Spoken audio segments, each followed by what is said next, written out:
Bismillahirrahmanirrahim. Assalamualaikum warahmatullahi wabarakatuh. Alhamdulillahirabbil alamin. Wassalatu wassalamu ala asyrafil mursalin wa ala alihi wa sahbihi ajma'in. Amma ba'du. Para pemirsa, bil khusus shaimin dan shaimat yang dirahmati Allah. Dalam sebuah hadis digambarkan bagaimana pribadi Rasulullah sallallahu alaihi wasallam pada bulan Ramadan. Kana Rasulullah sallallahu alaihi wasallam ajwadan nas wa kana ajwadu ma yakun fi Ramadan hina yalqahu Jibril fayudarisuhul Quran al-hadis. Rasulullah sallallahu alaihi wasallam itu orang yang sangat dermawan, dan kedermawanan beliau semakin tampak nyata pada bulan suci Ramadan ketika malaikat Jibril turun lalu bersama-sama membaca dan membimbing bacaan Al-Quran Rasulullah Sallallahu Alaihi Wasallam. Hadis ini menggambarkan satu aspek bagaimana Rasul memiliki karakter yang sangat dermawan, dan karakter ini dicatat di dalam buku sejarah adalah suatu karakter yang sangat berpengaruh terhadap tersebarnya Islam di Jazirah Arab pada waktu itu. Banyak kabilah yang terpesona dengan kedermawanan Rasulullah Sallallahu Alaihi Wasallam. Ada seorang kepala suku yang begitu kembali ke kaumnya kemudian mengatakan, "Kaumku, saya sudah jumpa orang yang kedermawanannya itu tidak tertandingi, maka masuk Islamlah kalian semua." Para pemirsa yang dirahmati Allah, semangat untuk berbagi kebaikan, membangun karakter kedermawanan, ini pula yang diwarisi oleh para ulama. Kita bisa melihat dalam catatan sejarah, para ulama besar itu tidak hanya mewariskan ilmu kepada kita, tidak hanya mewariskan buku-buku dan kitab-kitab yang tebal, tapi mereka juga mewariskan cerita-cerita tentang kedermawanan.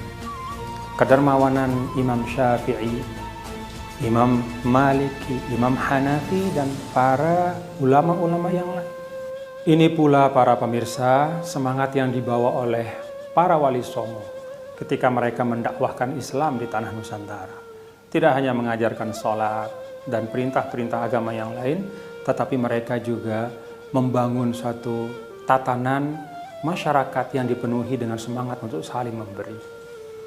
Ada contoh dari Sunan Derajat, bagaimana program beliau pada waktu itu, dakwah beliau adalah dengan menyantuni sebanyak mungkin orang yang bisa disantuni. Sehingga kemudian tumbuhlah simpati kepada ajaran Islam dan berbondong-bondonglah masyarakat pada waktu itu bersyahadat la ilaha illallah Muhammadur Rasulullah. Inilah yang sering disebut oleh para ahli sejarah juga, para pemirsa, sebagai dasar dari terbangunnya semangat gotong royong di tengah bangsa kita. Jadi semangat gotong royong yang tumbuh di tengah masyarakat adalah suatu perwujudan dari nilai-nilai yang dibawa oleh Islam, yaitu berbagi kepada sesama. Berbagi tentu saja tidak harus harta. Berbagi ada 1001 kebaikan yang bisa kita bagi kepada orang lain. Yang punya ilmu bisa berbagi dengan ilmunya. Yang punya suatu keahlian atau keterampilan juga bisa mengajarkan orang lain keahlian atau keterampilan itu. Itu adalah berbagi yang terbaik bagi dirinya. Dan ketika kita hendak berbagi, agama juga mengajarkan bahwa tidak hanya sesuatu yang kita bagi itu adalah sesuatu yang baik dan bermanfaat, tetapi juga cara kita ketika memberi itu haruslah dengan cara yang bermartabat. Maka memberi dengan kerelaan, dengan senyuman, dengan penuh penghormatan kepada yang diberi, itu bagian dari adab Islam. Dalam Al-Quran Allah ingatkan, qaulun ma'rufun wa maghfiratun khairun min shadaqati yatba'uha adhan. Bahwa ucapan yang baik diiringi dengan senyum, kata-kata yang menyenangkan itu lebih baik dibanding bersedekah dengan harta namun diikuti dengan suatu perilaku yang menyakiti. baik pada saat memberi maupun setelah memberi. Ketika memberi dengan katakanlah dengan wajah yang tidak enak dipandang, lalu setelah memberi disebut-sebut pemberiannya, hilang keberkahan dari apa yang diberikan. Dan terakhir, para pemirsa, sesungguhnya kata para ulama, berbagi itu tidak hanya baik untuk orang yang diberi, tidak hanya baik dalam arti membawa pahala bagi yang memberi, tetapi memberi itu juga merupakan pendidikan bagi orang yang memberi, orang yang punya. Dia harus sadar, kita harus sadar bahwa kehidupan kita di dunia ini suatu ketika akan kita tinggalkan. Apa yang kita miliki akan kita tinggalkan.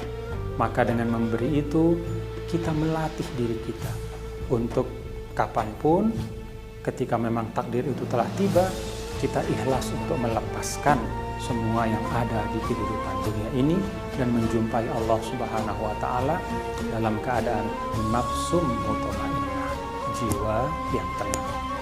Untuk kebahagiaan kita, mari kita sebarkan semangat untuk memberi, bil khusus pada bulan suci Ramadan. Assalamualaikum warahmatullahi wabarakatuh.